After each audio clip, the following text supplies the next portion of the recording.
वास्तु जगत्पति देहि तनियम कृष्ण त्वाम अहम शरणम गता। अथ श्रीमद् वाल्मीकि रामायण प्रथम खंड द्वितीय सोपान अयोध्या कांड 37 सर्गः। राजा दशरथ का श्री राम के साथ सेना और खजाना भेजने का आदेश देना, कैकेयी द्वारा इसका विरोध करना, सिद्धार्थ का कैकेयी को समझाना तथा राजा का श्री राम के साथ जाने की इच्छा प्रकट करना। ओम नमः शिवाय, ओम नमः शिवाय, ओम नमः शिवाय। ओम नमो भगवते वासुदेवाय। ओम देवकी सुत गोविंद वासुदेव जगत्पते देहि मे तनियम कृष्ण त्वाम अहम शरणम गतः। ततः सुमन्त्रमैक्ष्वाकः पीडितोऽत्र प्रतिज्ञया सवास्पमतिनिः स्वस्य जगादेदं पुनर्वचः। सूतरत्न सुसम्पूर्णा चतुर्विध बला च मुहुः राघवस्यानुयात्रार्थं क्षिप्रं प्रतिविधीयताम्। रूपा जीवाश्च वादिन्यो वणिजश्च महाधनाः शोभयन्तु कुमारस्य वाहिनीः सुप्रसारिताः। ये चैनमुपजीवन्ति रमते यैश्च वीर्यतः तेषां बहुविधं दत्त्वा तानप्यत्र नियोजये। आयुधानि च मुख्यानि नागराः शकटानि च अनुगच्छन्तु काकुत्स्थं व्याधाश्चारण्यकोविदाः। विघ्नन् मृगान् कुञ्जरांश्च पिबंश्चारण्यकं मधुः नदीश्च विविधाः पश्यन्नाराज्यं संस्मरिष्यति। धान्यकोशश्च यः कश्चित् धनकोशश्च मामकाः अतो राममनुगच्छेतां वसन्तं निर्जने वने। ओम नमः शिवाय। यजन् पुण्येषु देशेषु विस्रजश्चाप्तदक्षिणाः ऋषिभिश्चापि संगम्य प्रवत्स्यति सुखं वने। भरतश्च महाबाहुरयोध्यां पालयिष्यति सर्वकामय पुनः श्रीमान् रामः संसाध्यतामिति।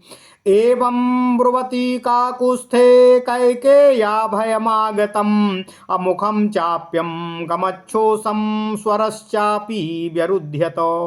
सा विषण्णा च संस्तत्रा सुमुखेन परिशुष्यता राजानमेवाभिमुखी कैकेयी वाक्यं ब्रवीत।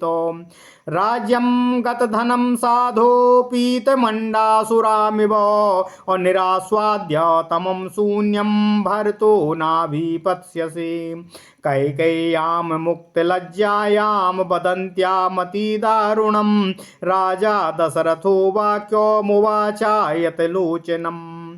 वहन्तं किं सुदसी मामो नियुज्य धुरीमाहिते अनार्ये कृत्यमारब्धं किं न पूर्वमुपारुधः। ओम नमः शिवाय। तस्यैतत् क्रोधसंयुक्तो मुक्तं श्रुत्वा वराङ्गना कैकेयी द्विगुणं क्रुद्धा राजानमिदं ब्रवीत। तवैव वंशे सगरो ज्येष्ठपुत्रमुपारुधत असमञ्ज इति ख्यातं तथायं गन्तुमर्हति। एवमुक्तोऽधिगित्येव राजा दशरथो ब्रवीत। व्रीडितश्च जनः सर्वः सा च तन्वावबुध्यत। तत्र वृद्धो महामात्रः सिद्धार्थो नामतः शुचिर्बहुमतो राज्ञः कैकेयीमिदं ब्रवीत। असमञ्जो गृहीत्वा तु क्रीडतः पथि दारकान् सरय्यां प्राक्षिपन्नप्सु रमते तेन दुर्मतिः। ओम नमः शिवाय। तं दृष्ट्वा नागराः सर्वे क्रुद्ध्वा राजानं ब्रुवन् असमञ्जं वृणीष्वेकमस्मानो वा राष्ट्रवर्धनः।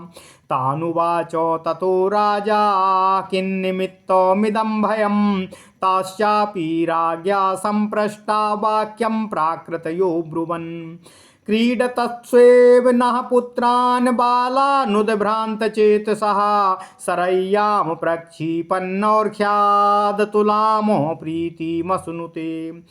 सा तांसां वचनं श्रुत्वा प्रकृतीनां नराधिपः तं तत्याजाहितं पुत्रं तांसां प्रियचिकीर्षया तं यानं शीघ्रमारोप्य सभार्यं सपरिच्छदं यावज्जीवं विमास्योऽयमिति तानन्वसात् पिता सा फालपिटकं गुह्य गिरिदुर्गाण्ड्यलोकयत दिशः सर्वास्त्वनुचरनो सा यथा पापकर्म कृतो इत्येन मत्यजद राजा सगरो वै सुधार्मिकः रामः किं करोत् पापं येनैव मुरुमुपरुध्यते रामः किं करोत् पापं येनैव मुपरुध्यते। ओम नमः शिवाय, ओम नमः शिवाय।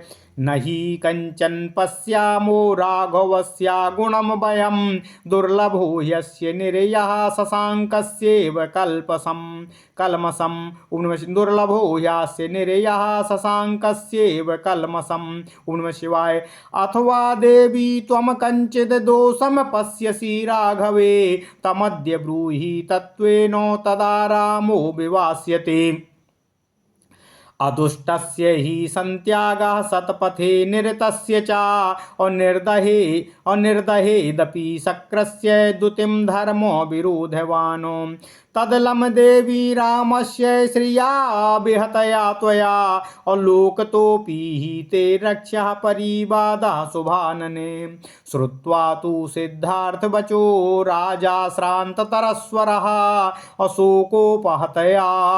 शोकोपहतया वाचा कैकेयीमिदं ब्रवीतो एताद्वचो नेच्छसि पापरूपे हितं न जानासि ममात्मनोऽथवा आस्थाय मार्गं कृपणं कुचेष्टा चेष्टा हि ते साधुपथादपेताम् अनुव्रजिष्याम्यहमाद्य रामं राज्यं परित्याज्य सुखं धनं च सर्वे च राज्ञा भरतेन च त्वं यथा सुखं भुङ्क्ष्व चिराय राज्यम्। ओम नमः शिवाय, ओम नमः शिवाय, ओम नमः शिवाय। ओम नमो भगवते वासुदेवाय। ओम देवकी सुत गोविंद वासुदेव जगतपते देहि मे तन्यं कृष्ण त्वाम अहम शरणं गतः।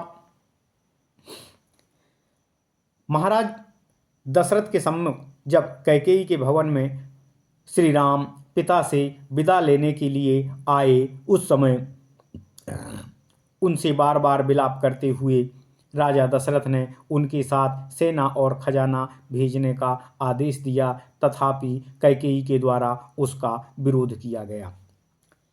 तब इक्ष्वाकु कुलनंदन राजा दशरथ वहां अपनी प्रतिज्ञा से पीड़ित हो आंसू बहाते हुए लंबी लंबी सांस खींचकर सुमंत्र से पुनः इस प्रकार बोले, हे सूत, तुम शीघ्र ही रत्नों से भरी भरी चतुरंगिणी सेना को श्री राम के पीछे पीछे जाने की आज्ञा दो। रूप से आजीविका चलाने और सरस वचन बोलने वाली स्त्रियां तथा महाधनी एवं विक्रय योग्य द्रव्यों का प्रसारण करने में कुशल वैश्य राजकुमार श्री राम की सेनाओं को सुशोभित करें, जो श्री राम के पास रहकर जीवन निर्वाह करते हैं तथा जिन मल्लों से ये उनका पराक्रम देखकर प्रसन्न रहते हैं, उन सबको अनेक प्रकार का धन देकर उन्हें भी श्री राम के साथ जाने की आज्ञा दे दो। मुख्य मुख्य आयुध नगर के निवासी छकड़े तथा वन के भीतर रहस्य को जानने वाले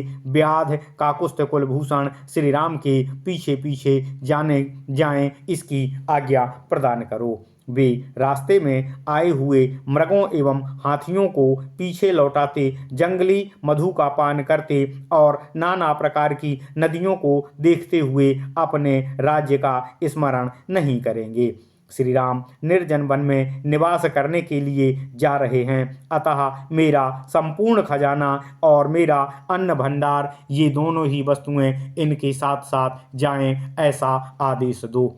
ये वन में पावन प्रदेशों में यज्ञ करेंगे, उनमें आचार्य आदि को पर्याप्त दक्षिणा देंगे तथा ऋषियों से मिलकर वन में सुखपूर्वक निवास करते रहेंगे। हे महाबाहु, भरत अयोध्या का पालन करेंगे। श्रीमान राम को संपूर्ण मनोवांछित भोगों से संपन्न करके यहाँ से वनवास के लिए भेजा जाए। जब महाराज दशरथ ऐसी बातें कहने लगे तब कैकेयी को बड़ा ही भय हुआ। उसका मुख सूख गया और उसका स्वर भी रुंध गया। वह कैकेयी राजकुमारी विषादग्रस्त एवं त्रस्त होकर सूखे मुंह से राजा की ओर मुंह ताकते हुए बोली, हे श्रेष्ठ महाराज, जिसका सार भाग पहले से ही पी लिया गया हो, उस आस्वाद रहित सुरा को जैसे उसका सेवन करने वाले लोग ग्रहण नहीं करते हैं, उसी प्रकार इस धनहीन और शून्य राज्य को कदापि सेवन करने योग्य नहीं रह जाएगा। भरत कदापि इसे ग्रहण नहीं करेंगे। कैकेयी लाज छोड़कर जब यह सब अत्यंत दारुण वचन बोलने लगी तब राजा दशरथ ने उस विशाल लोचना कैकेयी से इस प्रकार कहा, हे अनार्ये, हे अहितकारिणी, तू राम को वनवास देने के दुर्वह भार में लगाकर जब मैं उस भार को ढो रहा हूँ, उस अवस्था में क्यों अपने वचनों का चाबुक मुझ पर मार रही हो, मुझे पीड़ा दे रही हो। इस समय जो कार्य तूने आरंभ किया है, अर्थात श्री राम के साथ सेना और सामग्री भेजने में जो तुम प्रतिबंध लगा रही हो, इसके लिए तुमने पहले ही क्यों नहीं प्रार्थना की थी, अर्थात पहले ही वह क्यों नहीं कहा था कि श्री राम को अकेले ही वन में जाना पड़ेगा, उनके साथ सेना और धन सामग्री रत्न आदि नहीं जा सकेंगे।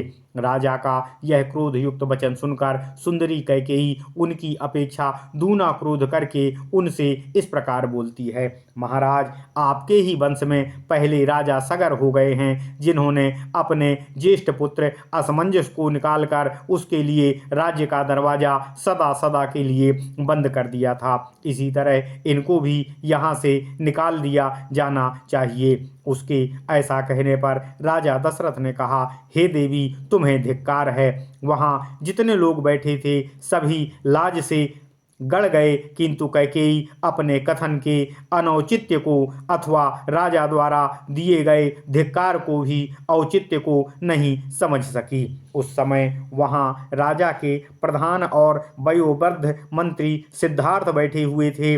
वे बड़े ही शुद्ध स्वभाव वाले और राजा के विशेष आदरणीय थे। उन्होंने कैकेयी से इस प्रकार कहा, हे देवी, असमंज बड़ी दुष्ट बुद्धि का राजकुमार था। वह मार्ग पर खेलते हुए बालकों को पकड़कर सरयू के जल में फेंक देता था और ऐसे ही कार्यों से अपना मनोरंजन करता था। उसके यह कृत्य देखकर सभी नगर निवासी कुपित हो गए और राजा के पास जाकर बोले, राष्ट्र की वृद्धि करने वाले हे महाराज, या तो आप अकेले असमंज को लेकर रहिए या इन्हें निकालकर हमें इस नगर में रहने की आज्ञा दीजिए।